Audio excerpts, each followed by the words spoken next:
আজকে আলু দিয়ে ডিম দিয়ে রান্না করব। আসসালামু আলাইকুম, সবাই কেমন আছেন? আর আপনারা কে কোথা থেকে ভিডিওটি দেখতেছেন অবশ্যই কমেন্ট করে জানাবেন। আর আমার ফেসবুক পেজটিকে যদি ফলো দিয়ে না আসেন অবশ্যই ফেসবুক পেজটিকে ফলো দিয়ে আসবেন।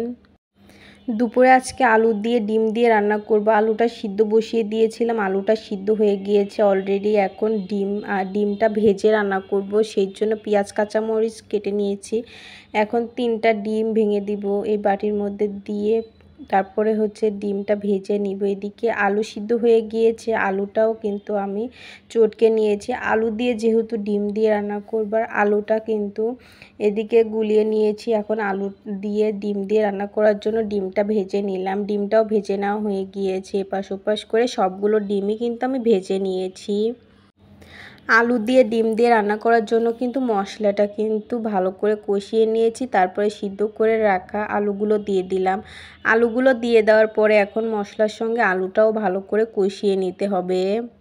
সামান্য পানি দিয়ে দিলাম, এই পানিতেই আলুটা এখন ভালোভাবে আমি কষিয়ে নিব। তারপরে ঝোলের পানি দিয়ে তারপরে ডিমগুলো ছেড়ে দিব। আলুটা কিন্তু কষিয়ে নেওয়া হয়ে গিয়েছে, এখন পরিমাণ মতো ঝোলের পানি দিয়ে দিব। দিয়ে একটা বলক উঠলে তারপরে ভেজে রাখা ডিমগুলো দিয়ে দিব। তরকারিতে কিন্তু আলুর তরকারিতে কিন্তু বলক উঠে গিয়েছে, তারপরে ভেজে রাখা ডিমগুলো দিয়ে দিব। আলু দিয়ে ডিম দিয়ে রান্না কিন্তু একদমই সহজ পদ্ধতিতে রান্না করে দেখালাম। আর আপনারা যদি আলু দিয়ে ডিম দিয়ে রান্না করতে না পারেন অবশ্যই এই ভিডিওটি দেখে আপনারা রান্না করতে পারেন।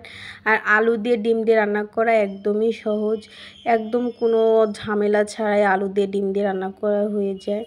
আর আলু দিয়ে ডিম দিয়ে রান্না আপনাদের খেতে কার কার পছন্দ অবশ্যই কমেন্ট করে জানাবেন। আর আজকে আলু দিয়ে ডিম দিয়ে যে রান্না করেছিলাম না, আলু ডিম দিয়ে তরকারিটা খুবই মজা হয়েছিল। জানি না তাড়াহুড়ো করে রান্নাবান্না করলাম, কিন্তু তরকারিটা খুবই মজা হয়েছে। যেদিন তাড়াহুড়ো করে রান্না করি ওই দিনের তরকারিটাই মনে হয় বেশি মজা হয়। বলেন তো কি বের করতেছি? আমার মেয়ের তোড়াটা অনেক আগেই বানিয়ে রাখছিলাম, 1 বছর হবে, কিন্তু মেয়েকে পড়ানো হয় না। এর আগে কয়েকদিন পড়ছিল কিন্তু মেয়ে পড়েনি, কিন্তু মেয়ে কয়েকদিন ধরে বায়না করতেছে আম্মু আমাকে তোড়াটা পরিয়ে দাও। আজকে মেয়েকে আমি তোড়াটাই পরিয়ে দিব। স্কুলে যেহেতু জুতা পরে যায় শীতের মধ্যে, সেই জন্য তোড়াটা খুলে রাখছিল। এখন তোড়াটা পরিয়ে দিলাম। মেয়েকে কেমন লাগতেছে অবশ্যই কমেন্ট করে জানবেন তোড়া পরিয়ে দেওয়ার পরে। আর মেয়ে তো মহা খুশি তোড়া পেয়ে, কয়েকদিন খুলে রাখছিল, এখন আবার পরার জন্য শখ হয়েছে মেয়ে। তারপরে তোড়াটা মেয়েকে পরিয়ে দিলাম। যেহেতু শীতের সময় জুতা মোজা পরে যায়, ওই জুতা পরে গেলে তোড়া পরলে না ও সমস্যা হয়, পায়ে ব্যথা পায় নাকি, সেই জন্য পরিয়ে দেওয়া হয়নি, খুলে রাখছিলাম। এখন আবার মেয়েকে পরিয়ে দিলাম, কয়েকদিন পরি শীত আসার আগ পর্যন্ত। আর মেয়ে তোড়া পরার পর একটু রং ঢং করতেছে। এই তো আমার মেয়ের অবস্থা।